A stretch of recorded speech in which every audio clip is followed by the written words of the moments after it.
अस्पताल में आईसीयू में रखा जाता है या फिर सीसीयू में रखा जाता है। तो उसके लिए सबसे पहले बात आपको मैं बताता चलूँ कि जो स्टेंट डालने के बाद दवाइयाँ हैं, ख़ास तौर पर खून पतला करने वाली दवाइयाँ हैं, वो आपने मिनिमम 1 साल तक इस्तेमाल करनी है। आप अपनी रूटीन का खाना जो घर में बना हुआ है वो खा सकते हैं। सिर्फ 2-3 परहेज़ें हैं। नमाज 1 मिनट के लिए भी कहीं पे भी नमाज मना कर नहीं, कभी भी कार्डियोलॉजिस्ट करता आप नमाज़ पढ़ें।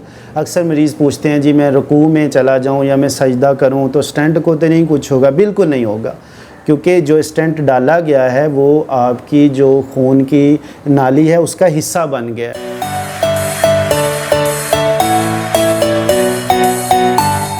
बिस्मिल्लाहिर्रहमानिर्रहीम। अस्सलाम वालेकुम। मेरा नाम डॉक्टर मोहम्मद अकरम अस्सी है। मैं माहिर अमराज़े क़ल्ब हूँ।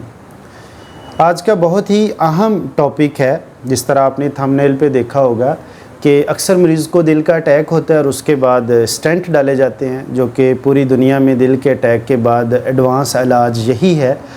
तो अक्सर मरीज़, बल्कि पूरे के पूरे मरीज़ जिनको स्टेंट डलता है वो आकर पूछते हैं कि डॉक्टर साहब अब हमने स्टेंट डाल लिया है, डॉक्टर साहबान ने स्टेंट डाल दिया है, अब स्टेंट के बाद मैं अपनी तर्ज़ ज़िंदगी कैसे इख्तियार करूं। तो बहुत ही अहम टॉपिक है। तो सबसे पहले बताते हैं कि स्टेंट क्यों डाला जाता है। अगर आपको दिल का अटैक हुआ है या हल्की फुल्की दर्द हुई है तो आपको एंजियोग्राफ़ी का मशवरा दिया जाता है, और एंजियोग्राफ़ी के बाद डॉक्टर साहबान जो कार्डियोलॉजिस्ट होते हैं वो कहते हैं कि जनाब आपको 1 या 2 स्टेंट डाले जाएंगे। तो स्टेंट डाल दिया गया। अब पहले 1 या मैक्सिमम 2 दिन आपको अस्पताल में आईसीयू में रखा जाता है या फिर सीसीयू में रखा जाता है। अगर कोई पेचीदगी नहीं होती तो आपको 1 या 2 दिन के बाद छुट्टी दी जाती है। स्टेंट या तो आपका टांग के ज़रिए जो खून की नाली है उसके ज़रिए डाला जाता है या फिर आपकी जो कलाई की नाली है उसके ज़रिए स्टेंट डाला जाता है। स्टेंट डालने के बाद 24 घंटे आपको अस्पताल में कार्डियक वार्ड में रखा जाता है, और उसके बाद एक इको की जाती है, एक ईसीजी की जाती है। आपको प्रॉपर दवाइयों के मुताल्लिक़ समझाया जाता है, उसके बाद आपको छुट्टी दी जाती है। अब मरीज़ वो सारी चीज़ें लेकर के घर आ जाते हैं, लेकिन घर में आकर वो फिर इसी कश्मकश में होते हैं कि अब हम अपना तर्ज़ ज़िंदगी कैसे गुजारें। तो उसके लिए सबसे पहले बात आपको मैं बताता चलूँ कि जो स्टेंट डालने के बाद दवाइयाँ हैं, ख़ास तौर पर खून पतला करने वाली दवाइयाँ हैं, वो आपने मिनिमम 1 साल तक इस्तेमाल करनी है। उसके बाद डॉक्टर के मशवरे के मुताबिक फिर हम देखते हैं कि जनाब कंटिन्यू करें या फिर इन दोनों गोलियों में से कोई एक गोली का इंतखाब करें। तो उसमें नागार बिल्कुल नहीं आना चाहिए। कोई मशवरे देने वाले भी आ जाते हैं, जी इन दवाइयों से कमज़ोरी हो जाती है, इन दवाइयों से खून ज़्यादा पतला हो जाता है। तो आपने वो दवाइयाँ अपने डॉक्टर के मशवरे के बगैर नहीं छोड़नी। ये बहुत ही अहम बात है। अगर हम वो दवाइयाँ छोड़ देंगे तो आपकी जो दिल की नाली है उसमें जो स्टेंट डला हुआ है वो बंद हो जाते हैं। और अक्सर मरीज़ जब हमारे पास दोबारा दिल वाले अस्पताल में आते हैं और कहते हैं जनाब दर्द हो रही है, तो हम पूछते हैं जी दवाइयाँ छोड़ी हैं?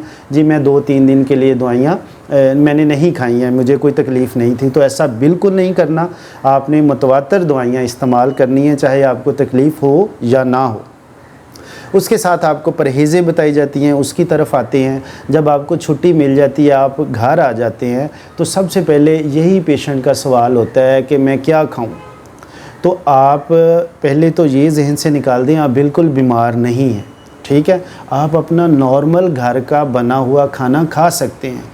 अक्सर मरीज़ 1-1 महीना दलिया, चावल, खिचड़ी, साबूदाना, दही, ब्रेड, चाय, बिस्किट, रस वगैरह ही खाते रहते हैं। जब हमारे पास 1 महीने के बाद फॉलोअप के लिए आते हैं तो जी मुझे तो दवाइयों ने कमज़ोर कर दिया। ऐसा बिल्कुल नहीं है। आप अपनी रूटीन का खाना जो घर में बना हुआ है वो खा सकते हैं। सिर्फ 2-3 परहेज़ें हैं।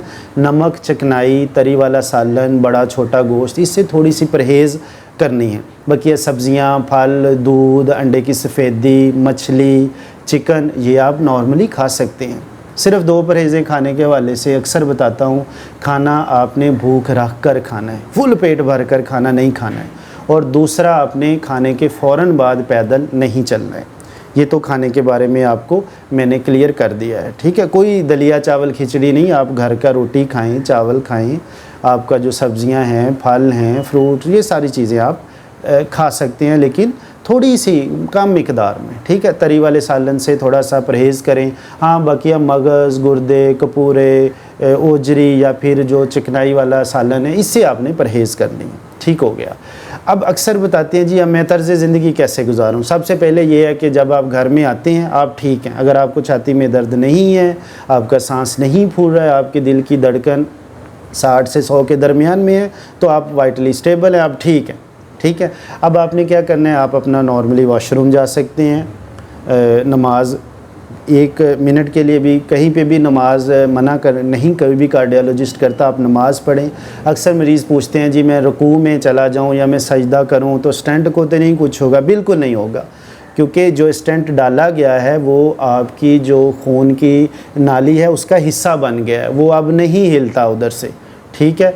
तो आप अपना पुरसकून तरीके से 5 वक्त की नमाज़ पढ़ सकते हैं, सजदा भी कर सकते हैं, तशहद में भी बैठ सकते हैं और जनाब आप रुकू में भी बआसानी जा सकते हैं। इससे कुछ स्टैंड को नहीं होता है जी। मैं अब दूसरा क्वेश्चन है, पैदल कैसे चलूँ। आप नॉर्मली घर में वॉक शुरू करें पहले 1-2 दिन, ठीक है, और देखें कि मुझे कोई दर्द, घुटन, पसीना, जलन या सांस तो नहीं फूलता है। अगर नहीं है तो आप 1-2 सेकंड के चक्कर पहले 1-2 दिन तक लगा सकते हैं और इसको आहिस्ता आहिस्ता अब हमने बढ़ाना है।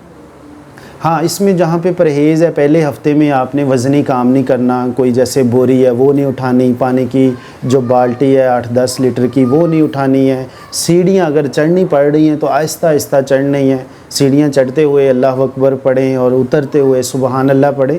इससे आपका ध्यान भी दूसरी तरफ लगेगा और आप तेज़ तेज़ सीढ़ियाँ भी नहीं चढ़ेंगे। अब मैं जनाब मस्जिद में नमाज कब पढ़ूँ। 3-4 दिन के बाद अगर आप गली में थोड़ा सा चल कर देखें, अगर आपको दर्द, घुटन, पसीना या सांस में तंगी नहीं है तो आप 1-2 गलियां वॉक कर सकते हैं 1 हफ़्ते के अंदर अंदर। ठीक है। अब अगला आ जाता है कि मैं पार्क में या सुबह की सैर कब स्टार्ट करूं। 7 दिन के बाद आप सुबह की सैर स्टार्ट कर सकते हैं। 14 दिन के बाद आप जनाब पार्क में भी जा सकते हैं, ग्राउंड का हल्का फुल्का चक्कर भी लगा सकते हैं। पहले 14 दिन में या उसके बाद हमने देखना ये होता है क्या मुझे वो दर्द दोबारा तो स्टार्ट नहीं हुआ है जो कि स्टेंट डालने से पहले हुआ था। अगर वो दर्द हो, वही घुटन हो, सांस फूले, पसीने आएँ, छाती में जकड़न महसूस हो, तो आपने 14 दिन के बाद या जब भी ये अलामात आएँ तो आपने अपने डॉक्टर से रुजू करके वो अलामात आपने बतानी है। ठीक है। ताकि उसके बाद डॉक्टर साहब देखेंगे कि मैंने दवाई में कोई रद्दोबदल करनी है या कोई और आपके साथ कोई इंटरवेंशन तो नहीं करनी है। 14 दिन के बाद आप अपनी मामूल की ज़िंदगी पे आ गए हैं। आप 2 से 3 हफ़्ते के बाद बाइक भी चला सकते हैं, हल्का फुल्का काम भी कर सकते हैं। और सबसे पूछते हैं कि मैं ड्राइविंग कब स्टार्ट करूं। अगर तो आप बाइक है, गाड़ी चलाते हैं, 2-3 हफ़्ते के बाद आप अमूमन ये आप कर सकते हैं। लेकिन अगर आप हैवी ट्रैफिक के ड्राइवर हैं, जैसे बस चलाते हैं या ट्रक चलाते हैं, तो फिर उसमें 1 माह या 1.5 माह तक हम कहते हैं कि अभी आप इंतज़ार करें।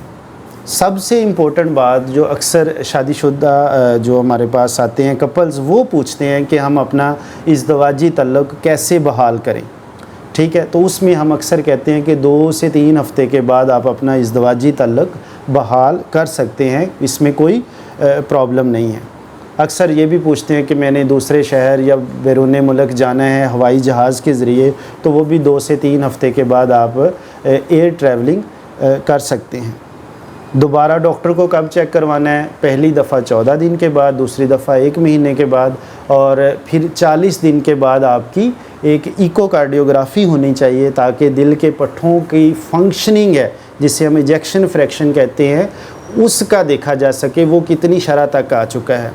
अल्लाह ना करे कि दिल के अटैक की वजह से अगर इजेक्शन फ्रैक्शन 30% है, 35% है या 40% है, तो स्टेंट डालने के 40 दिन बाद हम देखते हैं क्या वो इजेक्शन फ्रैक्शन पहले जितना है, कम हुआ है या फिर नॉर्मल हो चुका है। नॉर्मल इजेक्शन फ्रैक्शन 60% या उससे ज़्यादा होता है। तो ये 40 दिन के बाद एक इको करनी चाहिए और उसके बाद अपना रूटीन का काम करें, दवाइयाँ चलती रहें, दवाइयाँ खाते रहें। ठीक है। और उसके बाद अगर कोई अलामात आती हैं तो जैसे सांस का फूलना, छाती में दर्द होना, घुटन, पसीने, जकड़न, उसमें फिर आपने डॉक्टर को दिखाना है। ये सारे जो तर्ज़ ज़िंदगी आपने स्टेंट डालने के बाद इख्तियार कर सकते हैं। बहुत शुक्रिया।